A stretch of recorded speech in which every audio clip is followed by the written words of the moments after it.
म्हणून उदकी रसो का पवनी जो स्पर्शो, शशी सूरी जो प्रकाशो, तो मीची जाण.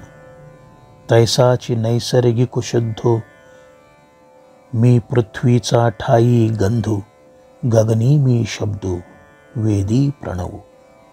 नराचा ठाई नरत्व, जे अहंभाविये सत्व, ते पौरुष मी हे तत्व, बोली जत असे. अग्नी ऐसे आहाच, तेजा नामाचे आहे कवच, ते परवते केलिया साच, निज तेज तीमे. आणि नाना विध योनी, जन्मोनी भूते त्रिभुवनी, वर्तत आहाती जीवनी आपुलाला. एके पवनेची पिती, एके तृणास्तव जिती, एके अन्नाधारे राहती, झळे एके. ऐसे भूतान प्रति आनान, जे प्रकृती वशे दिसे जीवन, ते आघवा ठाई अभिन्न, मीची एक. म्हणून तुला सांगतो पार्था, की जळामधला रस मी आहे, सुखद वाहणाऱ्या वाऱ्यामधला स्पर्श मी आहे, चंद्र आणि सूर्य दोघांपाशी असलेला प्रकाश मी आहे. ही रूपे माझी आहेत, हे तू प्रथम जाणून घे. तसाच पृथ्वीमध्ये दाटून राहिलेला नैसर्गिक शुद्ध गंध मी आहे. आकाशामधला शब्द मी आहे. चारही वेदांमधला ओंकार मीच आहे. नरश्रेष्ठांच्या ठाई जे पौरुषत्व असते ते मी आहे. त्यामधील अहंभावाचे सत्व आणि पुरुषार्थाचे तत्व मी आहे. हे तत्वज्ञान तू जाणून घे पार्था. तेजामध्ये अग्नी म्हणून आपण जे संबोधतो ते वरले कवच आहे. ते बाजूला सारल्यावर जे वास्तव झळाळणारे तेज प्रकट होते ते मी आहे. या विश्वात ज्या नाना योनी आहेत त्यातून विविध प्रकारचे प्राणी जन्म घेतात आणि आपले आयुष्य जगत राहतात. काही वायू भक्षण करून जगतात, काही गवत खाऊन जगतात, काही अन्नाचे सेवन करून जगतात, तर काही केवळ पाण्यावर जगतात. प्रत्येक प्राण्यागणिक प्रकृतीच्या स्वभावानुसार जगण्याचे वेगवेगळे साधन आहे. प्रत्येकाचे जगणे वेगळे असले तरी सर्वांमध्ये जे अभिन्न रूप आहे, जे सारभूत आहे, ते मीच आहे. पै आधीचेनी अवसरे, विरूढे गगनाचेनी अंकुरे, जे अंती गिळी अक्षरे प्रणवपटींची. जव्हा विश्वाकार असे, तव जे विश्वाची सारखे दिसे, मग महाप्रळय दशे कैसेही नव्हे. ऐसे अनादि जे सहज, ते मीगा विश्वबीज, हे हातातळी तुझ देई जत असे. मग उघड करूनी पांडवा, जय हे आणीसील सांख्याची गावा, तै ययाचा उपेगु बरवा देखशील. परी हे अप्रासंगिक आलाप, आता असतुन बोलो संक्षेप, जाण तपयांचा ठाई तप, ते स्वरूप माझे. बळयान माझी बळ, ते मी जाणे अढळ, बुद्धिमंती केवळ, बुद्धी ते मी. भूतांचा ठाई कामू, तो मी म्हणे आत्मारामू, जेणे अर्थास्तव धर्मो, थोरू होय. ह्या सृष्टीच्या प्रारंभकाळी जे आकाशरूपी अंकुराने विस्तार पावते आणि प्रळयसमयी प्रणवाच्या पटावरील अक्षरे गिळून टाकते. जोपर्यंत हा विश्वाकार आहे तोपर्यंत ते विश्वासारखे भासते, परंतु महाप्रलयाच्या वेळी मात्र ते कशासारखेही नसते. अरे पार्था, असे जे अनादी आणि स्वाभाविक असे जे विश्वबीज आहे ते मीच आहे. हे विश्वरहस्य मी तुझ्या तळहातावर ठेवतो.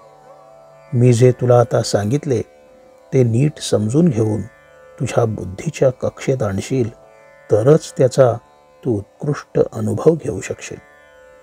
परंतु हे माझे अप्रासंगिक बोलणे तू बाजूला ठेव. विषयांतर होईल असे मी काही बोलणार नाही.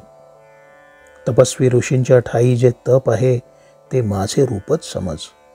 बलवंतांमधले अढळ बल मी आहे, बुद्धिमंतांमधली बुद्धी मी आहे. प्राणीमात्रांच्या ठिकाणी जो काम आहे, ज्या योगे अर्थापेक्षा धर्म श्रेष्ठ दिसतो, तो काम मी आहे, असे भगवान श्रीकृष्ण अर्जुनाला म्हणाले.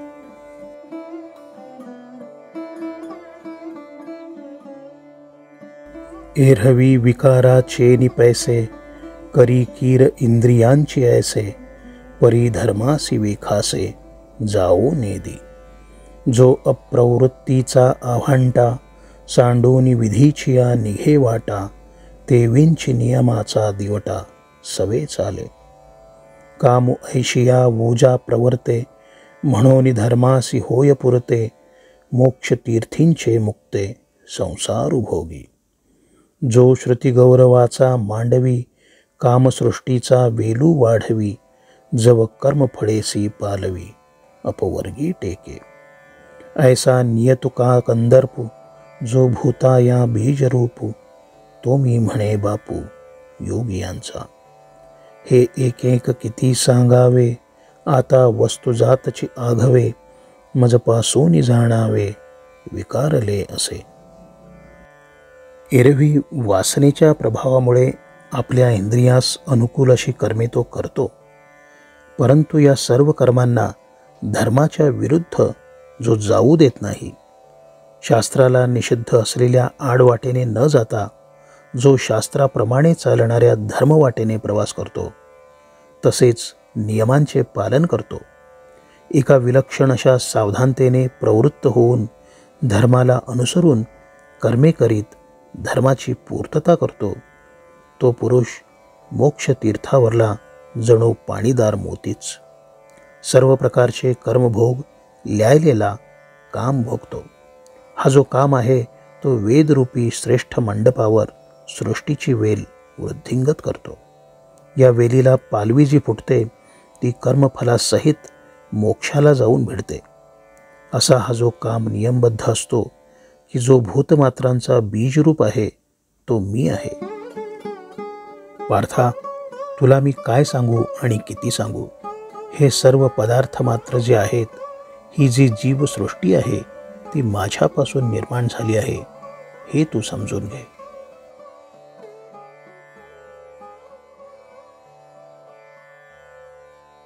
जे सात्विक हनभाव, का रजतमादी सर्व, ते मम रूप संभव, ओळख तू. हे झाले तरी माझा ठाई, परितया माझी मी नाही, जैसी स्वप्नींचा डोही, जागृती न बुडे. ना तरी रसाचीच सुघट, जैशी बीज कणिका घनवट, परी तियस्तव होय काष्ठ, अंकुरद्वारे. मग तया काष्ठाचा ठाई, सांगपा बीजपण असे काही, तैसा मी विकारी नाही, जरी विकारला दिसे. पै गगनी उपजे आभाळ, परितेथ गगन नाही केवळ, अथवा आभाळी होय सलिल, तेथ अभ्र नाही. मग तया उदकाचेनि आवेशे, प्रगटले तेज जे लखलखीत दिसे, तिये विजू माझी असे, सलिल काही. सांगे अग्निस्तव धूम होये, तिये धूमी काय अग्नी आहे, तैसा विकारू हा मी नोहे, जरी विकारला असे. सात्विक, राजस आणि तामस हे जे 3 विकार आहेत, 3 भाव आहेत, ते सर्व माझ्यापासून निर्माण झालेले आहेत. हे भाव जरी माझ्या ठाई असले तरी स्वप्नातील डोहामध्ये जसा जागा झालेला माणूस कधी बुडत नाही, त्याप्रमाणे मी या 3ही विकारांमध्ये कधी गुंतत नाही. या 3ही भावांमध्ये मी नाही. प्रत्येक बीजामध्ये गोठलेला रस असतो, त्या रसामधूनच संकुर फुटतो आणि काष्ठाचे रूप धारण करतो. परंतु त्या निर्माण झालेल्या काष्ठामध्ये बीजत्व असते काय? त्या काष्ठाप्रमाणे मी विकारमय झालेला दिसलो तरी मी त्या विकारांमध्ये नाही. आकाशात मेघमाला निर्माण होतात, परंतु मेघमालेत आकाश नसते. किंवा मेघात पाणी असते, परंतु पाण्यात मेघ नसतात. मेघांमध्ये जे पाणी असते त्यामुळे एक आवेग निर्माण होतो, आणि एकदम लखलखीत तेजस्वी वीज जी खाली कोसळते तिच्यात तरी पाणी असते काय? मला सांग, अग्नीमुळे धूर निर्माण होतो, परंतु धुरामध्ये अग्नी असतो काय? अगदी तसेच पदार्थांमधले अस्तित्व मी आहे. मी विश्वरूपाने प्रकट झालो तरी मी या विश्वात नाही. म्हणजे काय? तर विश्वरूपाने मी विकार पावलो तरी मी काही विकार नाही.